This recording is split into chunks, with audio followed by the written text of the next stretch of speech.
Welcome to the Agile Career Podcast, where we will take you on the journey from employed for life to employable for life. We'll give you the tips, insights, and strategies to help you build the transferable skills that you'll need. So let's get started. Please welcome your host, Günther Richter. Hello listeners, and welcome to the next episode of the Agile Career Podcast. I can't believe we're on to episode 5 already.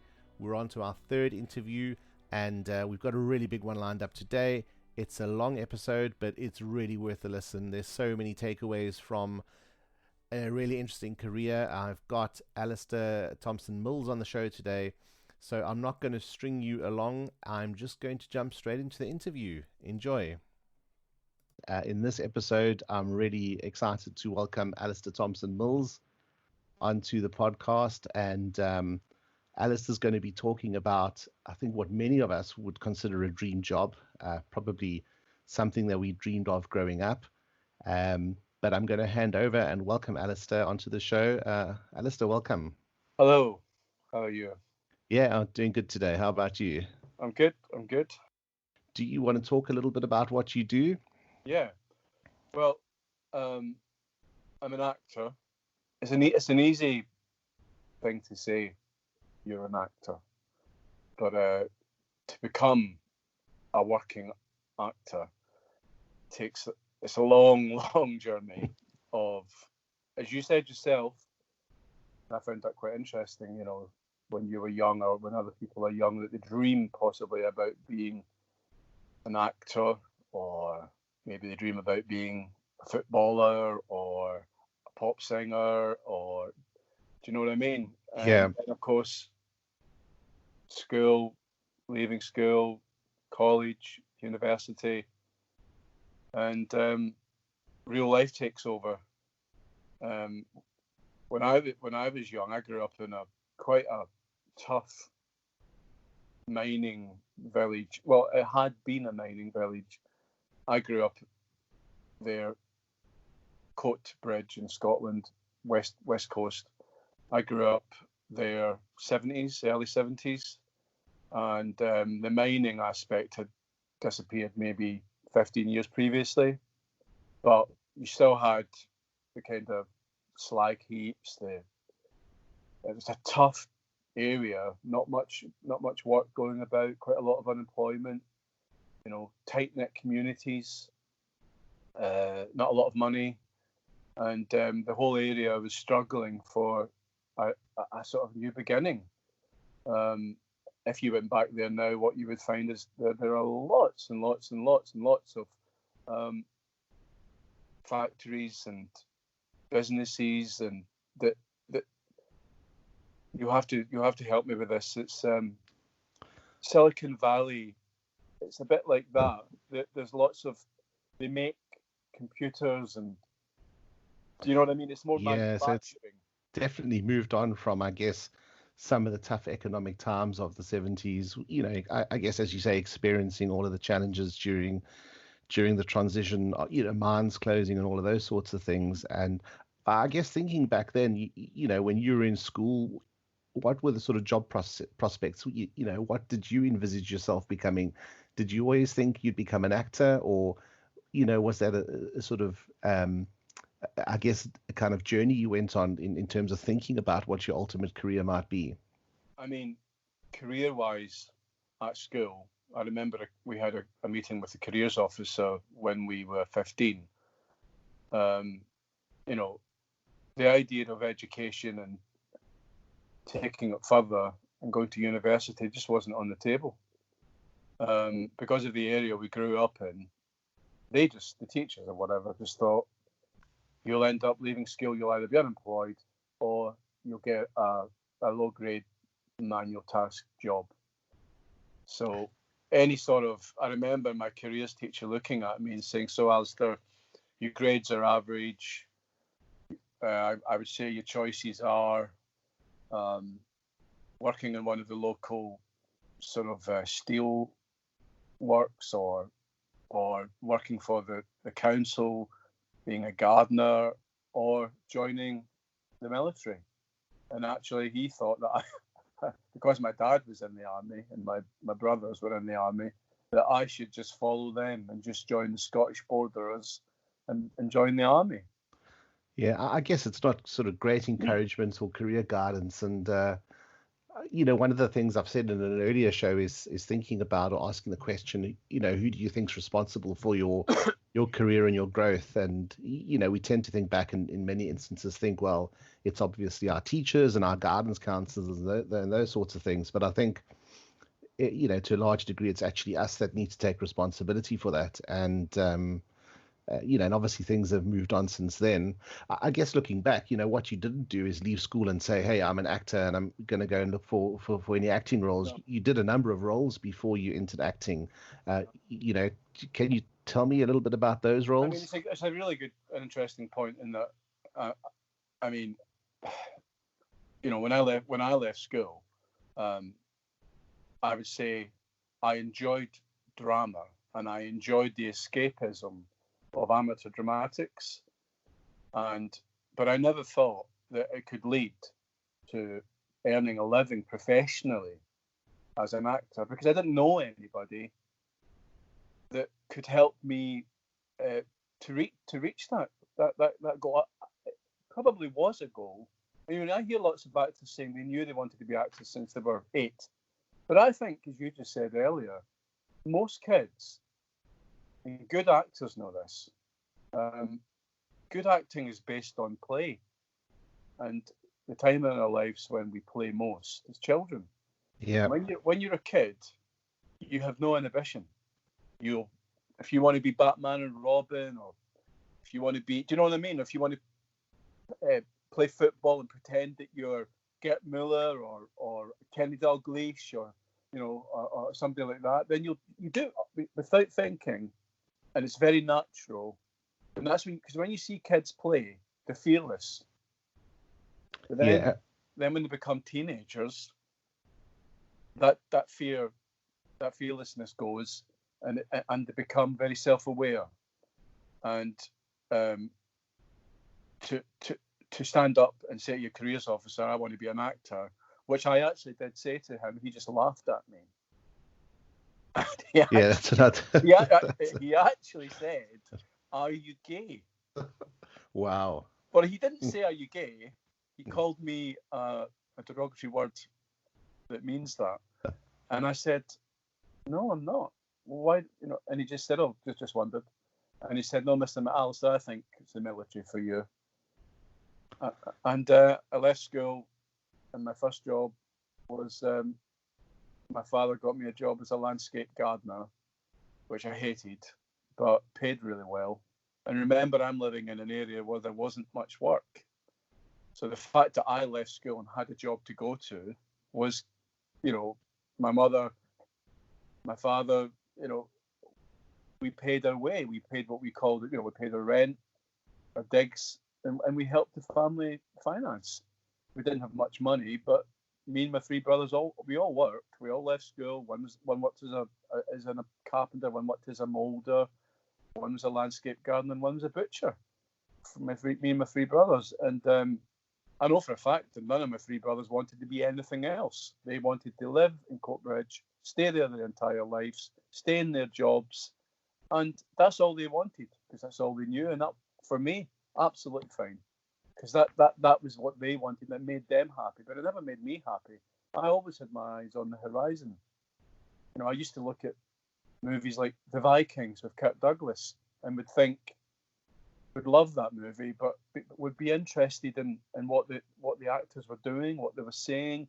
I was curious about the process, and that just got stronger and stronger, and especially in amateur dramatics. I mean, I used to win quite a lot of awards in amateur dramatics, because I got told that I was very natural and quite charismatic, and then eventually through amateur dramatics, one of the sort of guys that was running one of the clubs I was in said, you should try for drama school, and it just seemed like a dream, like an unattainable dream, because I was so conditioned, Gunter, by my environment. Yeah, and that's a good point. I mean, you said earlier on that you enjoyed drama and amateur dramatics, and you did potentially see yourself growing in that sphere, but you didn't have anyone to reach out to help you achieve that goal.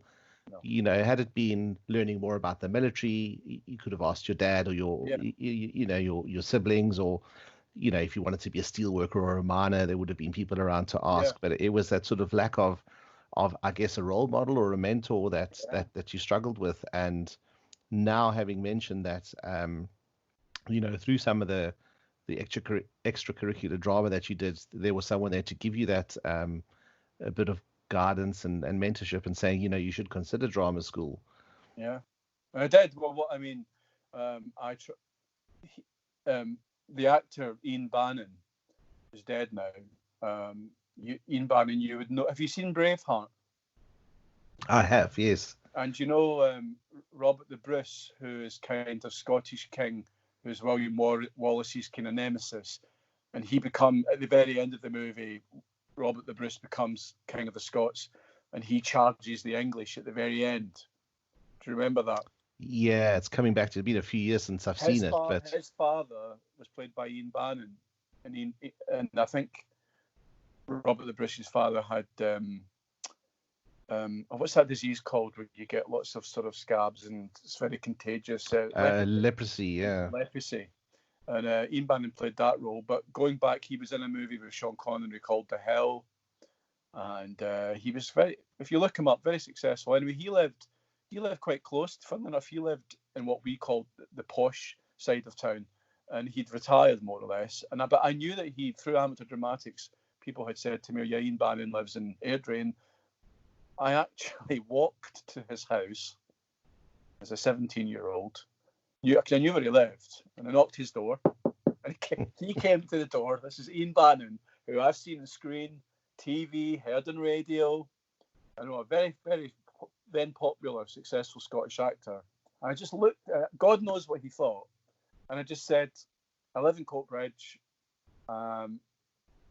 although he probably heard this accent. Hello, Mr. Bannon. My name's Alastair. I want to be an actor. Will you train me? So it was a bit of a Jedi moment. And he just laughed and he said, well, son, in you come. And I went, and he made me a cup of tea, and him and his wife chatted away to me for a bit. And he said, okay, well, show me what you've got. Because if you want to be an actor, you have to do it right now. And I stood and I did one of the speeches that we had recently done from Lady Windermere's Fan, which is a sort of restoration play. And he looked at me and he said, oh, I'll help you, son. So he coached me in 2 speeches for drama school, for the Royal Scottish Academy of Dramatic Arts and for Queen Margaret College in Edinburgh. They were both recognised drama schools.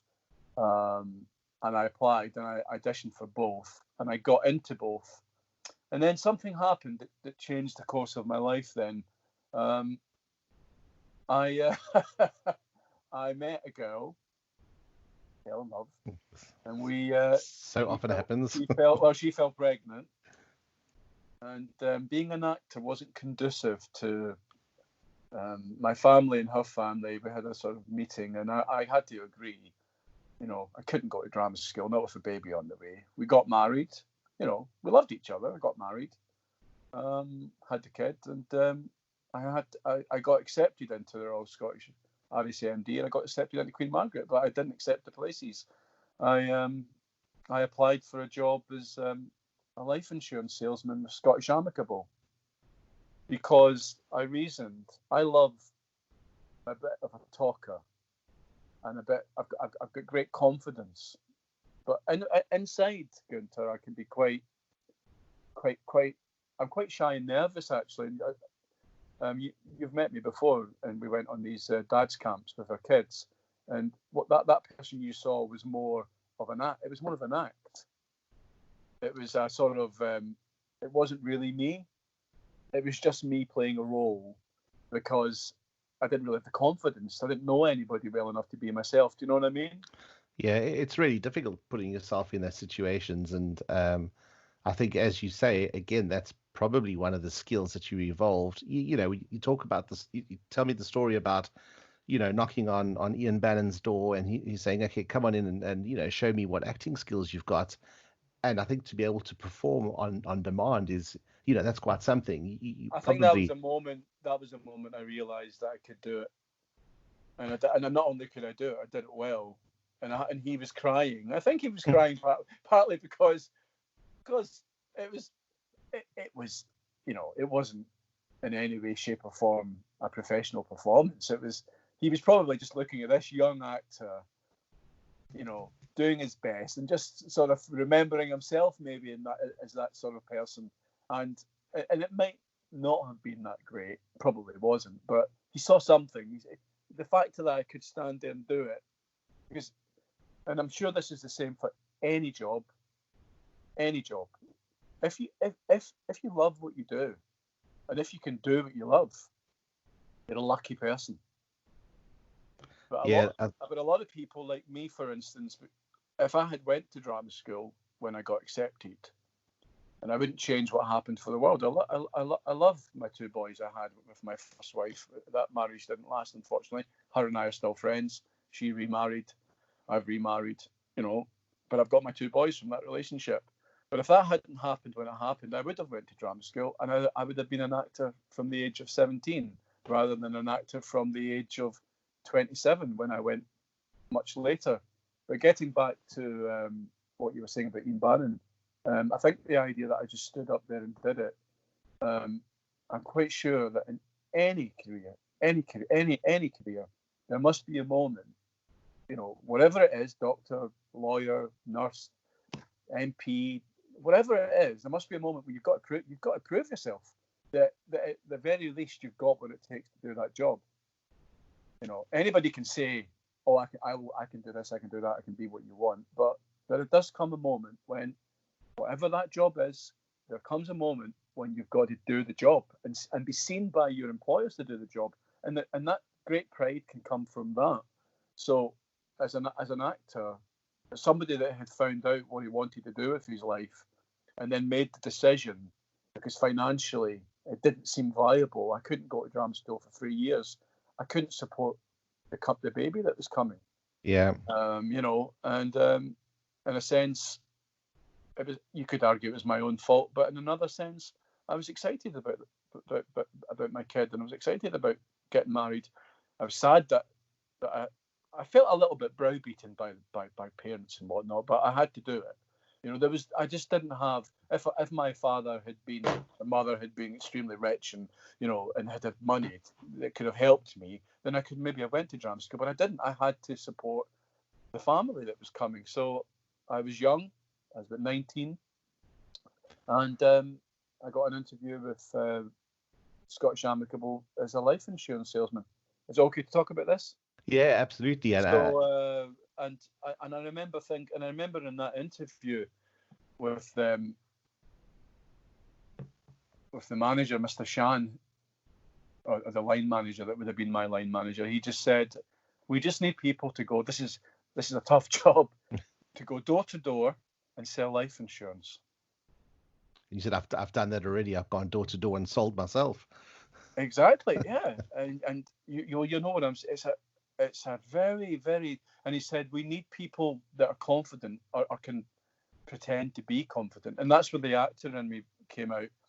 So I kind of that was one of the first times that as an actor, and I hadn't even trained as an actor at that point. It was one of the first times that I utilised or transferred the skill that you need as an actor to another job. And that particular skill was having confidence and being able to speak for yourself and to put points across in a way that people trusted what you were talking about.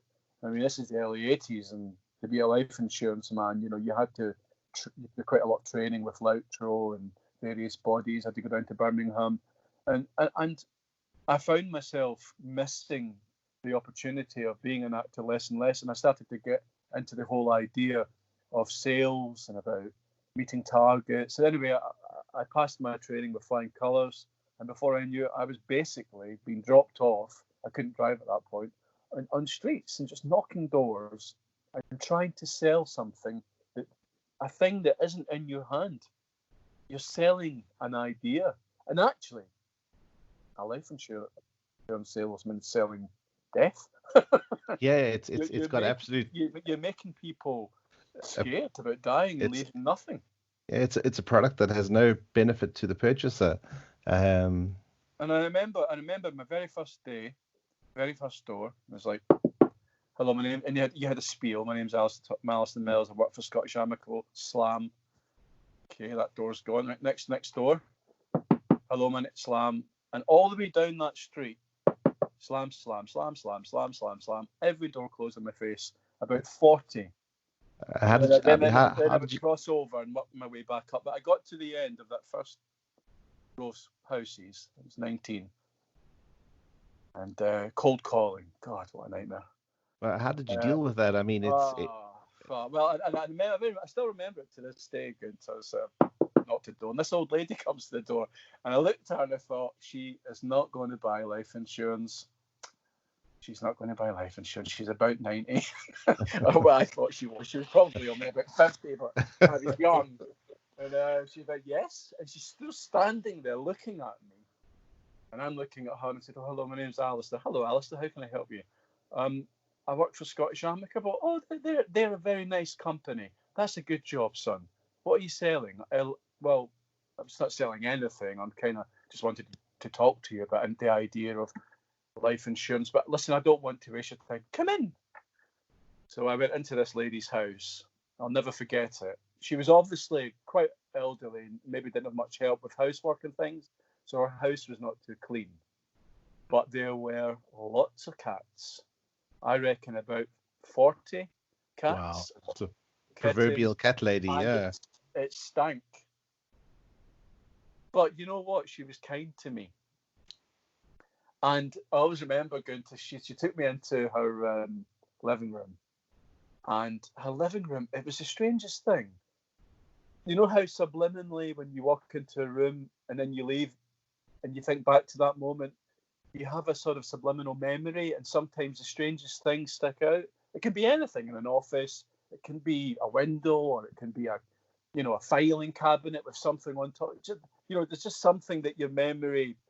And when I walked into that room, I thought I was walking into a full-scale model of New York. Wow. That's what I saw. And the reason I thought that was she had piles and piles of tabloid newspaper bingo cards. You know, these bingo cards that each day they post some numbers and you tick them off in the card. Yeah. And then if you complete the card, you phone the newspaper and you could win whatever the prize is. And the postman would post these cards through the doors, everybody's door. But anyway, so and this woman had literally thousands and thousands of these things. And they were all piled up, big, giant piles, different levels, which made me think of a landscape, like a city landscape, like New York. They were everywhere, and I was just looking at these things. And she sits me down. Would you like a cup of tea? Yeah, makes me a cup of tea, and I remember it had tea leaves floating in it, and I'm thinking, I don't want to do this job. I want to be an actor. Oh my God, I don't want to do this job. And she said, listen, son, she says, so have a drink of tea, and puts a kitten on my lap. And I said, can I ask you a question? What are all these bingo cards about? And she said, oh, son, because I live in the last house or the first house, the postman, he can't be bothered posting all these cards to all these neighbours.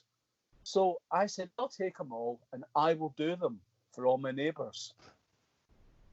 So I said, and she showed me a card. So it had like Agnes number 42. I said, so this is Agnes's from number 42's bingo card. She went, yeah, I'm doing it for her. She doesn't know I'm doing it for her, but if she wins, we'll go halves. That's brilliant. So she got millions of these things. And I'm just looking at her going, oh my God. And she said, listen, I'm too old for life insurance. But the reason I called you in, as soon as you mentioned Scottish Amicable, my son has just started a job, and they're thinking of buying a house, and they've been offered mortgage payment protection. Do you do that? No, at that point, I didn't. I wasn't involved in that side of it, Scottish Amicable. I was literally my first day, and And I said, no, but I can find out about it. She went, well, if you find out about it and come back, I'll make sure my son's here and we'll get something sorted out. And to cut a long story short, I went back to the office, found out about mortgage payment protection, about taking insurance out against if things fall through in the mortgage. And we ended up selling our son quite a large policy. And that was my first ever sale. That's brilliant. I mean, I've taken two really good points away from that story. And I think, the first one is thinking about resilience, and you had however many times you had, not the door probably wasn't slammed in your face, but you had to deal with a lot of rejection and I'm being very theatrical. Slam. Yeah. It wasn't quite like that. And but I'm guessing this helped build your resilience and this sort of skill. It's demoralizing. Well, but thinking back, I suppose, and thinking, I guess thinking forward to your acting career, you probably don't get every role you audition for either. And, it's that same set of skills from being turned down, selling insurance to not getting a role. And so I think that was very key. That jumped out for me. And the other one is, I guess, the power of networking. So, essentially what you did, you invested the time, building rapport and that relationship with the old lady. And, it resulted in, it wasn't a yes now, but it was a yes a bit later in terms of selling. It taught me a really valuable lesson on my first day. So, and actually, not even on my first day, literally crossing the street, after I dealt with this old lady, and I went across the street, I didn't go straight back to the office. I had to continue. The next door that I knocked, I changed my whole pitch.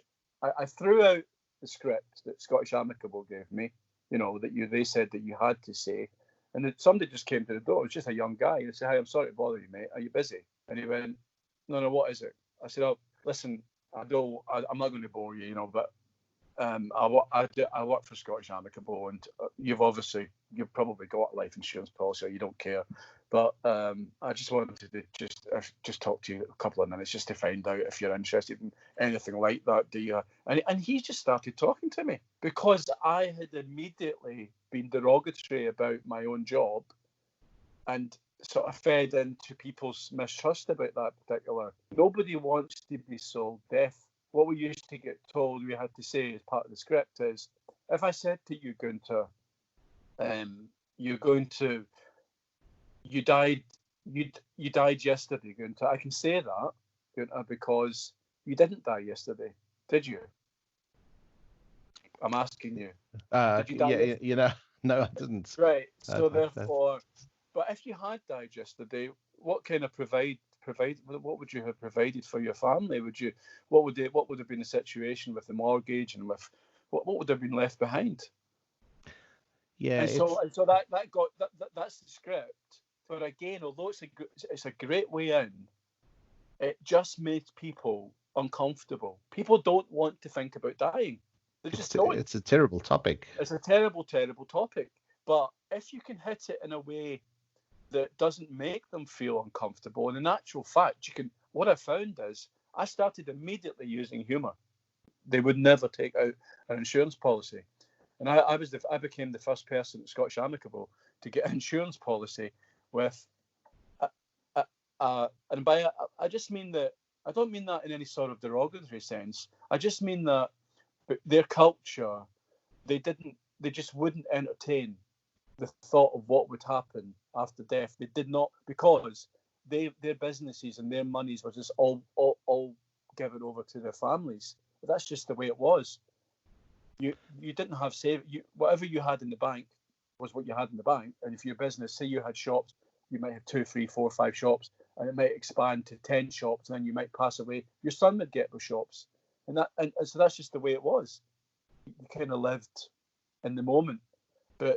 And again, it's not been derogatory of the Asian community at that time, but it was well known that it was very difficult to sell a life insurance policy to an Asian business, because, and it wasn't in any derogatory sense, it just was. They just didn't entertain giving money away in their mind for nothing. This is just the way it was.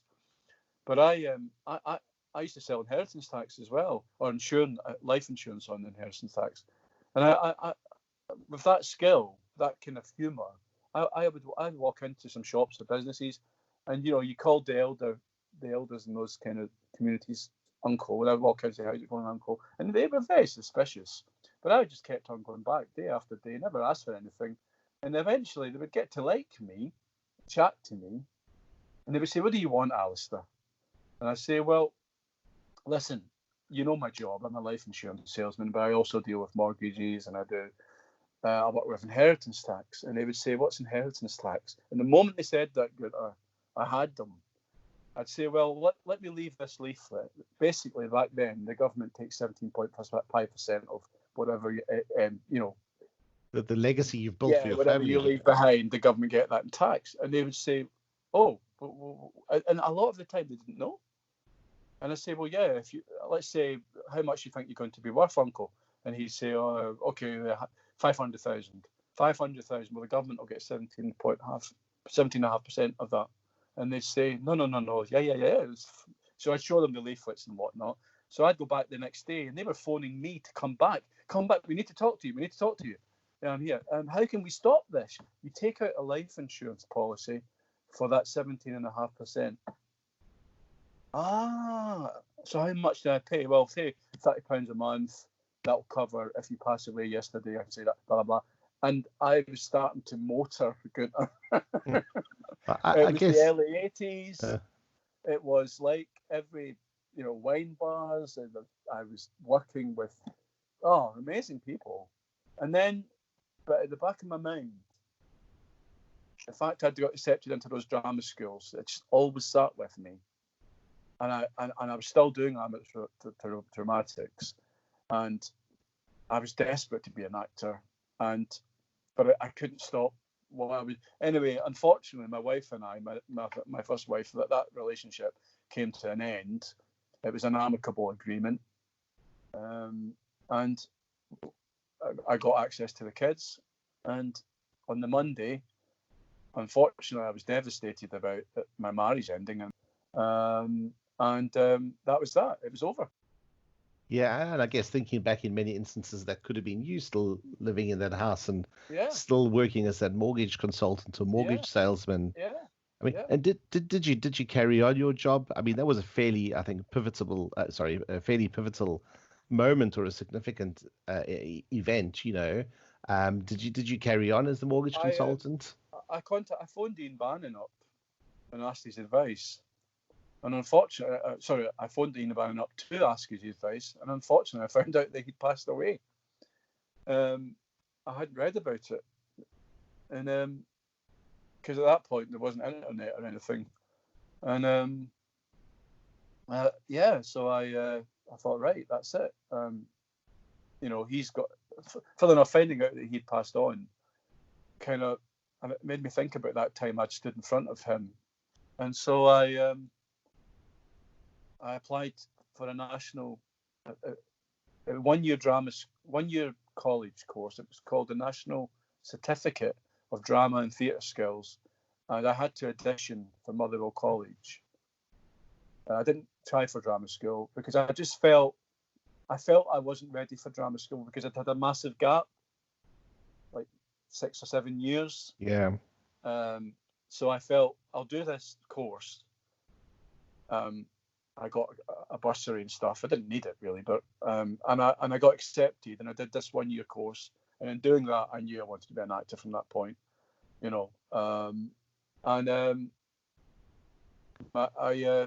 the next year I applied for drama school, and I got into RADA. I got into every big drama school in England. Every single one I tried for. And had you by then given up your sales job? I walked out. Sorry, yeah, going back. Me and my first wife split on a Friday, and I handed my cards in on the Monday. It was quite a big leap. I mean, so sort of going from, I guess, the certainty, or I suppose it was never a certainty of a paycheck because it was commission based, but given the skills you'd built and the portfolio, I guess, and the sort of customers you were bringing on board, it was quite a big leap to go to that unknown and thinking about how do I support myself going forward. Oh, my I got taken into not the CEO, but next in command, and they were almost on their knees begging me to stay because I had become an area manager by then, and I had a team, and I was very successful. I was doing mortgage. I was a mortgage consultant. I was doing inheritance tax. I was recruiting. I was training. I had a full-blown career, a successful career, and they just couldn't understand it. And I just thought, sometimes, and this might relate back to your talking about transferring skills and about, in podcast 1, when you talked about, do you remember you said that your father had said, about joining the bank? Yeah. Bank and then staying there and your life and getting the pension. And but you look back and you realised 4 or 5 times you changed career. 4 or 5 times. But in those actual moments of changing career, sometimes it would be a slow process. But I don't know if possibly one of those times it was an instant decision. So you weren't tempted at all to go back or change your mind and say, okay, I'm going to stay in this role? No, because deep down inside, it was a tough job. And I believe that kind of sales job is meant for young people. And although I was still young when I left, I was becoming quite worn out. I was doing 6-day weeks, working 12-hour shifts. I was starting to become burned out anyway. That kind of job does burn you out. I mean, this is another reason why people change careers, isn't it? That they become staid and jaded, and they want a new challenge. And it's a bit of a reset, and I think it as you say, you often stagnate, and it's about thinking, well, what's going to, I guess, drive me or ignite some form of passion or get me learning those new skills. So it's a good point. And I guess fast forwarding, so accepted to drama school, having gone through that journey and then ultimately realizing what it was deep down that you'd always wanted to do, entering this acting career, what are the sorts of skills that you felt you took forward with you? I mean, we used the example of the sort of rejection when you were selling policies, but what else would you say were key skills? Perhaps some of the stuff you'd learned managing people. What were the key things that you took forward into your acting career? Well, I've always believed that an actor is two things. They are, and this is a political analogy, they are a socialist, and they are also, well, I don't know, a Tory, I suppose. Individual right on the right, and by that what I mean is when you're working as an actor, you're a socialist because you're in a group, and it's a group ethos, and we're all the same, and there's no, nobody's better than anybody else, and we're all working towards the same goal. Whereas when you're not working, you're more like a Tory. You're on your own. You're a single person looking after yourself, trying to better yourself and move forward, and you're only thinking about yourself. Sorry, that's a terrible analogy, and I apologise to any Tories out there. I'm sure that's not, but that's the way I used to think. But do you know what I mean? I mean, about that idea about it's of get on your bike and build and be on your own, but you get out there and get it done. And competing for those roles that you're hoping to win. Yeah, exactly. So. But at the moment you get the job, you can be a right wing person and quite socialist and sort of relaxed about everything. But personally speaking, my own personal skills is that what is an actor? An actor is a person that creates other people, television, radio, theatre. When I was at drama school, I was only interested in theatre. I wasn't interested in television. I wasn't interested in radio. I just wanted to get on stage, and my goal was to end up at the Royal Shakespeare Company because I fell in love with Shakespeare and I fell in love with classics. And I, although I didn't make the Royal Shakespeare Company, I did do various renowned sort of venues, Guildhall, and I was in loads of places in London, and I was a theatre actor. When I left drama school, that's all I was interested in. And I loved the process of rehearsing, Because I always thought, what is a good actor? A good actor, is a person, an actor that can hear himself speak, and when he hears himself speak, he hears the truth and he hears reality. And a bad actor, some people would say a wooden actor, can't hear their own voice, and so that's a good starting point. So it goes right back to my insurance sales days when I realised I had that eureka moment of just being honest and being truthful and just being myself. So basically, I as an actor, I start off my starting position is me. What am I? Who am I? What do I bring? And I'm quite chatty, friendly, I've got a good sense of humour. I think I'm quite intelligent. I love analysation. I love analysing text. I love researching. I love, and I love looking at what Stanislavski called, the 5 points, which is, who am I? What do I want? How do I get what I want? What's trying to stop me from getting it? And how do I achieve it in the end? Stanislavski is an acting kind of guru from Russia, and he was the one that sort of helped to transition from actors standing in front of a proscenium painted arch with no set, no furniture, no real food. They were just dressed in costume, gesticulating. Whereas he thought, well, why can't we have a real table? Why can't we have real food in front of the actors? And then he talked about emotional memory, about, if an actor's about to play a scene where his mother's died, okay, that actor's mother might not have died, but he must have experienced in his life the feeling of loss. So Stanislavski thought, well, use emotional memory. So Alastair, in this scene, your mother's just died.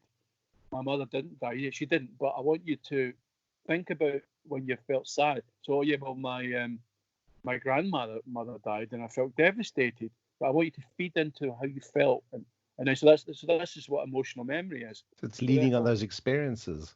So all of a sudden, Stanislavski in the Moscow Arts Theatre, people were going to see real people on real stages with real cutlery, the smell of real food, and it became real. And from that moment on, theatre changed forever. And so did movies, and so did everything became more naturalistic.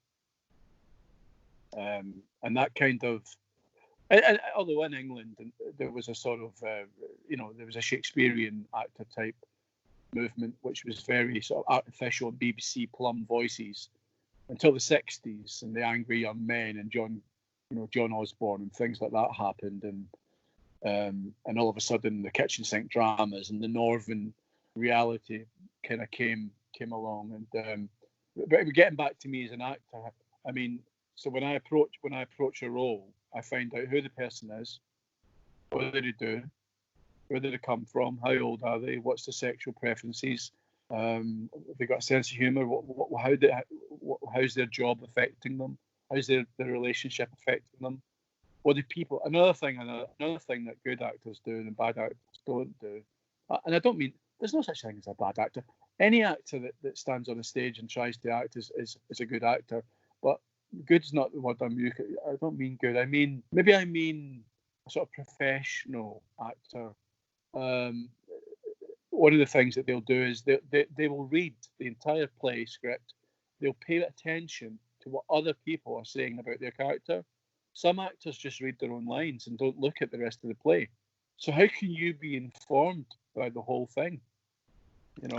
Yeah, I mean, there's a combination of two things there, and I guess drawing back on the point you made, I mean, you said about the sort of 5 points, kind of understanding who you are, where you want to be, how you're going to get there, what the blockers are, and that sort of thing. Yeah. I think, that's self-awareness and knowing yourself, knowing what your strengths are, and also knowing what your weaknesses are. Yeah. So I just wanted to pull that out because I thought that was a really good one. And the other one then is that you're talking about now is almost putting yourself in other people's shoes. So in the acting context, you're sort of taking on that role, putting yourself in the character's mind and trying to understand more about them. But I think that's a great skill that we could all use when dealing with people on a daily basis. Think about it's empathy, isn't it? It's It's definitely, if you're a line manager and you've got one of your team coming in, and say, my wife's the CEO of a charity, and so we talk a lot about things. She doesn't tell me, she doesn't reveal, or she doesn't give me information I should know, but she might have a problem. She might say, "Oh, well, I've got a tough decision to make today about I might have to let somebody go, and because of whatever reasons, and I really like them." Or she might say, "I've got to cap it. I've got to reprimand somebody for something that's happened," and she's upset. She's brought it home, and I've said, "Why are you upset, darling?" And she said, "Well, because I really like this person, but unfortunately, in the context of their job, they've not come through with what they promised, and they've let a lot of people down. And I'm going to have to carpet them today, and I might have to let them go, but I'm going to talk to them today." And so, as an actor, I'd say to her, well, my advice would be, remember how you felt in your life in the past if you've ever been in a similar situation to this person. And she said, that's good advice, because normally you're thinking about yourself. Yeah, it's great advice. But for a minute, put yourself outside that door of the person who's about to knock the door and go into the office and to face you, Gunter or Maria, my wife, or whatever, and just for a moment, because then if you have that empathy and you can do, and then in a sense, it just comes down to the actual job. Why did you fail? Why did this happen? I don't want this next thing to happen, but you have to tell me. And then the way that you talk might open them up. And it's, for instance, going all the way back to that old lady in life insurance. She just saw a scared young guy, and she obviously just saw something in me that made her think of her son or whatever, and she wanted to help me. And I think that kind of honesty in all of us can help us through most situations in life. But the thing is, we're human beings, and sometimes we act without thinking, or sometimes we're under a lot of pressure, or sometimes, so as an actor, when you're approaching a role, I just played, I haven't really went on to say about my career. I don't know if you wanted to talk about my career, but jumping ahead, the last thing that I did, I played the second lead character, which is a massive break for me, in a feature film called Gone to Ground. And I played a part of a 50-year-old ex-paratrooper with post-traumatic stress syndrome, and who works in the sex industry and has become a sort of man that shuffles these poor women and men around to be sold for sex. And he gets most of these people from Eastern Bloc countries, Romania, sort of Poland, whatnot. And the whole movie's about his sort of, well, it's not about him, but it's about a Polish girl who he brings over, and she ends up as a sex worker. But he falls in love with her. But he's got all this stuff going on, the post-traumatic stress syndrome, problems with his ex-wife, his kids. He's an addict. He's a gambling addict. He drinks too much because he's racked with guilt about who he is or what he's become. And I don't want to waste it because it's giving away the plot, but it ends up that we find out that when he was in the army, he used to supply prostitutes for the officers' mess, and he's based on a real person. This actually happened. Wow. And when he left the army, one of his main skills was doing this clandestine thing, and he applied it. He changed. He met people, and he became a sort of gangster who in this horrible industry, and did very well and built up a massive empire in London. And I guess this is one of the really good things about the arts. It exposes, I guess, us as the public to things we might not normally read about or know. It's and I think equally so from an actor's perspective, as you say, learning about mental health, learning about some of the topical problems that society is facing. I think it's a great platform. Well, you just have to look to Shakespeare. Shakespeare did everything. There isn't one human emotion that he's not touched upon. Nothing. From Macbeth and revenge and killing children to Hamlet. Yeah. And it's all there. And I can transfer those. It's heightened reality, Shakespeare, but I can transfer it to sort of to a more naturalistic sort of form. But I left drama school, did lots of theatre, came down to London, met my wife, my second wife, had kids, and I've always done non-acting jobs. I've done various jobs. You want to hear about one of the maddest? Yeah, because I was going to touch on that. I mean, you talked about always wanting to become a theatre actor, and very much in love with Shakespeare's work. You obviously went on to do other things like roles in TV and feature films, as you've just described, voiceovers. But I know, I mean, there's other work you do as well. So it would be, I think, great to touch on that.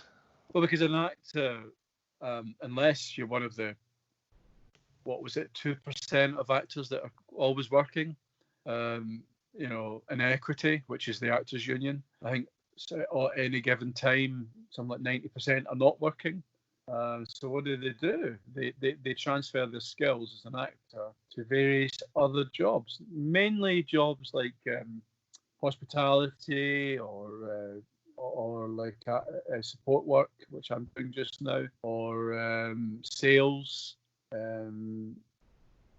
interacting with people, because that's what actors are good. It's people. Interpersonal skills. Yeah, but you never know where the next job's coming from. So actors need to have part-time jobs, and you'll find a lot of actors working in the Tesco's, support workers, key workers, just now, because they have to supplement their income. So, and one of the skills as an actor is, whatever the job is, they always say this at drama schools, whatever that job is, if you're a taxi driver, whatever it is, if you're working in a butcher's, if you're sales, apply your acting training to the job you're doing. So prepare for it, think about it, and try and transfer those skills and do a better job of whatever it is. And that's what I've always tried to do. But I mean, when I was at drama school, one of the jobs I had was I was a tarot card reader. Probably the first person I've met that said that. It's absolute bonkers. Because when you're a drama, and I continued doing it after drama school because it paid quite well. But I left because of the moral ambiguity. I mean, back then, if you were 1996, 7, if you were phoning a tarot card line, Gunter was phoning up and asking for his cards to be read. All they're interested in is keeping you on the phone as long as possible so that you can pay £1.35 a minute. Those call charges, yeah. So, but my job was I'd finish drama school at 9, and I'd go to get something to eat at home. Then I would be at work at 11, and I'd work there until 4 o'clock in the morning, go back, sleep until 8, and then go back to drama school. Did that for 2 years, and I continued doing it after drama school for quite a while. But then I had to leave because of the moral. I hated the morals of the whole thing. It was a sweatshop. There was about 50 people in a small room with the headphones, and the phone would ring. None of us knew a bloody thing about tarot cards or reading. All you did was you had a little kind of a book or a little sort of card. So you get some woman phoning up saying, "Oh, hello, my name's Alastair. Would you like me to do a reading?" Yeah, well, I'm getting married on Saturday, and I was just wondering, are me and my husband going to be happy? Yes. Yeah. Are we going to have children? Yes. Are we always going to both be working? Yes. And are we going to be really successful? Yes. Now, that phone call could be over in a minute, but we had this overseer lady who was indicating, keep them talking. So you would very slowly say, well, let me find out a little bit about you, Gunter, and how old are you? Who do you live with? What's happening? And so that would take up 5 minutes. And then eventually you'd get to turning the cards very slowly. And then you would have to interpret the cards. And so you could end up taking that call about her being married and having a happy life to half an hour. Wow. Yeah, I can see why you decided to move on from that. Well, the reason part of me thought, it's like a contract. They know, because you got to tell them at the start of the phone call. You do know that this call is £1.35 a minute. Yeah, I do. They don't care. So that kind of got me through for 2 years. It's not like you were lying to them about the bill. You had to ask them, are you the bill payer? Do you know how much this phone call is going to cost? And if they sounded very young and like kids, you just cut them off. If they were an adult and they said, I know how much it costs and I'm happy for it. But your job was to keep it going as long as possible. And a sensible person should know that, really, shouldn't they?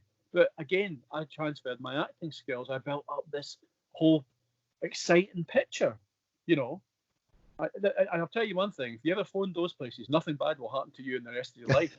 Okay, that's good to know. Yeah, it's really good to know. And I think the reason I left very quickly, is very simple. I got a phone call from a lady from Northern Ireland, and she said, "My house has been repossessed tomorrow." I said, "Oh, that's really bad news. I'm sorry about that." What? And she says, "Well, my husband and I had a ceramics business. Unfortunately, I'm a Catholic. He's a Protestant. Both our families cut us off because of the Irish Catholic thing in Northern Ireland. We have kids, and we're going to lose the house. We're losing everything, and nobody can help us. Can you read my card? Can you read my card?" And I'm thinking, "Oh my God!" And you've got this overseer. Keep them talking. And that happened in more than one. It didn't only happen there. It happened a few times, but this was the one that pushed me over the edge. And I said to her, "Listen, I gave her my mobile, and I got her to phone me, and I said I didn't want to speak to you in there because it's a waste of time. I said I have got an idea how I can help you. I said, when you were speaking to me, you told me you had an uncle who you'd been very friendly with when you were younger and close to, but when you'd married this Protestant, he cut you off. But you said you feel." I said, "You've got to bite the bullet." And I said, "What you've got to do is you've got to phone him right now, and you've got to say," because he was quite affluent and had quite a lot of businesses, "you've got to ask him for help, and you've got to say, I will, if you help me, my husband has agreed that we will divorce. He's agreed that the kids will be brought up as Catholics, but you've got to help you." And she said, "But he won't agree." I said, "No, you've got to be honest and truthful. And if he was to turn around and say to you, okay, I'll help you, but you've got to do it, you will have to do it. But believe me," I won't tell you what her name is. Let's call her Mary. I said, "Believe me, Mary, it won't get that far. I'm telling you. I know from my experience. I am telling you, the uncle will help, and he won't ask you to divorce, and he won't ask you to change anything about your life." And she did it, and she phoned me the next day, and the uncle said no. No, I'm only joking. He didn't say no. The uncle helped him. He couldn't save the house. It was too late. But he got them back on the feet, and he actually integrated them back into both families. Romeo and Juliet, isn't it? Yeah. But I went back to work, and I said to the overseer, "I'm out." I said, "It's been on I can't deal with this because it's just we're feeding off people's vulnerabilities here. Yes, there's an aspect of it's fun and stuff, but." So yeah, that was one of the jobs I did. And I worked in a Mongolian barbecue, and I was a gardener. I did burn suppers. When I met, I was lucky enough to meet Nelson Mandela. Oh wow, that's awesome. He was in Edinburgh for the United Nations meeting, and he spoke to them all. It was in the Edinburgh Caledonian Hotel. I was in the conference centre in Edinburgh, and he spoke to. I don't know if you remember. You can look it up. But we served. I was a waiter at that point. It was one of my non-acting jobs, and we had to serve burn supper to them. And he was at the head of the table, and I was given the job of putting his dinner down in front of him and whatnot, and he ate it and everything. It's the first time he'd ate haggis. I don't think he liked it very much. And afterwards, we were all lined up, and he came down and said, "Yes, you were the man that gave me the horribleness." And I just laughed. And I said, "Yeah, I was." And he shook my hand, and I felt a surge of electricity. And I felt, because he didn't see me, he knew nothing about me. He didn't know if I was an actor. He didn't know who I was. He just thought or if I was a waiter, he did not. I'm telling you, I can only imagine it's how it must have felt meeting Jesus or something. Because he did not judge. I knew that for a fact. He just looked at the person, had a little bit of humour. We shared this moment, eye contact, and he said, "Yes, you served me the horribleness," meaning the haggis. And they said, "You've done a good job," and he was gone. But he was an awesome man. Okay, you can say I've only met him for 20 seconds, but and then and even that, I took that into acting. I took his. There's something I had to play. I had to play a vicar once who had that kind of. He was a genuinely no sides person who was genuinely nice man, and I remember thinking, that's what Mandela had. He just did not judge people. He didn't. Yeah, no, that's a good lesson for us all, I think. And these are such great stories, and there's so many takeaways from this. I'm thinking, Alastair, we might have to even line up a second episode. Okay. But there's a lot more. I mean, I went on to do lots of theatre, and then eventually I went to. I mean, just to cut back very quickly. When I left school with 1 O-level in history. The equivalent of GCSEs now, isn't it? Yeah. But I went back to school, and I did evening classes. I went back to the same school 4 years later, because I had to get some qualifications to take the jump up to being a mortgage consultant, and I didn't have the qualifications. I didn't have the school qualifications, so I had to get things like English and maths. So I went back to school and I got all of that, and then to close that gap. Yeah. Yeah, but I mean, getting back to the acting, I did short films, and then I came down to London. I did French theatre, and at the same time doing all these other jobs. And eventually, I got a really good agent, and I did Pitlochry Festival Theatre and stuff like that, Dundee Rep, and then I got seen for a feature film called The Wee Man, which is currently on iPlayer with Martin Compson, and I played a sort of corrupt police officer. I was only in 3 or 4 scenes, but out of that, from Scotland. Yeah, it was called The Wee Man. And then then that led to a TV, and then that led to another thing, and then I was in a feature film called Schemers, which I played the equivalent of. Have you seen Trainspotting? Yes. Do you know the character Begbie, played by Robert Carlyle? Yes. And Schemers, which it won the Audience Award at Edinburgh, and it's won quite lots of awards in various festivals. And it's going to be released all over UK, America, Russia, Europe. It was supposed to be released on May the 8th, and there was a red carpet in Leicester Square and the red carpet in Dundee. I played the equivalent of Begbie. It's a massive big role, and looking forward to seeing that. If any of the listeners want to look up Alastair Thomson-Mills and go to my demo reel, my show reel, there's a scene from Schemers in my show reel. Yeah, well, and that's what I was going to basically wrap the show up with. Where can listeners find out a little bit more about you? Yeah, if they Google Alastair Alastair, then Thomson, then Mills Mills, and then you'll just see, and put an actor, you'll see links to IMDb, Spotlight, or even just go to video, you'll see my demo reel. So the thing, what have I got? I was in in something called Autopsy. I played Alan Thicke, who's an American actor. Yeah. And I played him recently for American TV. And when the virus happened, I was filming Gone to Ground, the thing about the post-traumatic stress syndrome guy.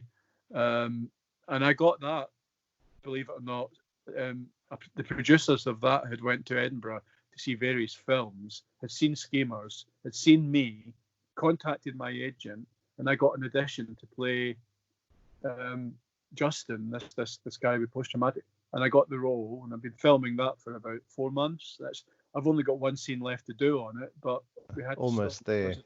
The virus, so it's been a very slow burner with my career. But I would say, have whatever you do, whoever you are in life, it doesn't matter. Whatever you do, whatever level you're at, whatever job you've got, have confidence and belief in yourself. But we're human beings. The odds of us being on this planet are very, very, very, very, very high, very, very low. Sorry. So just grab life and just try and be honest with yourself and with your families and friends, and just be yourself and enjoy life as well. And at the end of the day, if you can just go to bed at night feeling that you've done something positive for the day, that's all you can say. And as an actor, it's taken a long, long time, but slowly things are starting to pick up for me. I think that's great advice to end on. This the session's been really insightful. I mean, there was so many good takeaways. So, certainly what I'm going to do is share some of the key takeaways in the show notes. I'll also share the link to your IMDb page and demo reel so that the listeners can just kind of click on that. Yeah, no, it's Alastair, this has been really insightful. I've really, really enjoyed this chat. So, just all I can say is thanks so much for sharing your story and sharing some of those great insights with myself and the listeners of the podcast. Thanks. No, thank you for asking me. And, just everybody, we'll get through this together and, just try to be safe and here's to the future. Yeah, no, absolutely. I think that's sage advice, and we just take it a day at a time. But thank you so much for being part of this. It's been an amazing chat. Thank you, mate. Thank you. Wow, we covered so much ground in that interview, and I really do think we need to get Alastair on back for another episode, hear about some of those great stories on his journey. But what I wanted to do before ending off the show was really just draw out some of the key insights, because we really did cover a lot, as I said. And I think the first one that sprang to mind was a statement that Alastair made, and he said he didn't know anyone to help him reach the goal that he wanted to reach, and that was the goal of becoming an actor. He thought about it a bit, and he reached out to Ian Bannon, who was an established actor. And I think this really demonstrates the importance of having a mentor or a number of mentors that can help you work through some of the challenges or go through the steps to help you achieve your goals. Another thing that Alastair said, he said, is if you can love what you do and do what you love, you're a lucky person. And I think, that's something that we should all live by. And, it's something that can guide us. Some of the other things that I drew out in that interview was the importance of networking. We didn't speak about networking per se, but I think it was about building rapport, and where Alastair describes, knocking on the old woman's door, establishing that rapport, and ultimately then being introduced to someone else that helped him make his first sale, that speaks volumes. Alastair also talked a lot about how he learned, he changed the script. So, kind of adapting the tools that he had to be able to become successful. So that was changing the script. It was using humor and honesty, which is always good, as Alastair described. He also talked about self-awareness. So some of these acting skills and the things that serve him well as an actor are absolutely skills that can serve ourselves well. As we said, self-awareness, putting yourself in someone else's shoes, that empathy, developing that empathy, and understanding, what it is that's important to others and where others are coming from. He also said about you never know where the next job is coming from, and actors always need to have other jobs unless you're one of those lucky 2% of actors. So I think this is really important. He did what he needed to do to get by. He did what he needed to do to be able to pursue his dream of becoming an actor. So it's about putting in that work, putting in that effort, and perhaps doing stuff outside of your comfort zone, or things that you might not necessarily want to be doing in order to achieve that longer term objective and those longer term dreams. Alastair said one of the things he learned in drama school was applying your acting training to any job that you do. And I think this is really important. It's about taking the best of yourself, those skills that you have, and whatever work you're doing, whether it's your day-to-day job, whether it's voluntary work, anything. It's about giving the best of yourself and applying those skills to make sure you're doing a good job, which leads me to the point I'm going to conclude on. Again, quoting Alastair, he said, whatever the job is, there's a moment when you've got to do that job. You've got to demonstrate it to your employers. And, that's absolutely key. It's about having the skills, and it's about having the I guess, the insight and the knowledge to be able to do that job. You know, there's going to come a time where you do have to demonstrate that and get the job done. So, well, that's been really insightful, I think. I'm going to end on that note, and I hope to have you back on the next episode coming up soon. Please subscribe on all of your favorite podcast channels or mediums or platforms. The podcast is available on Apple, it's available on Google, Stitcher, Deezer, Spotify. They're all there, or you can just grab it off the Agile Career Podcast website. I look forward to talking to you again soon. In the meanwhile, take care of yourselves.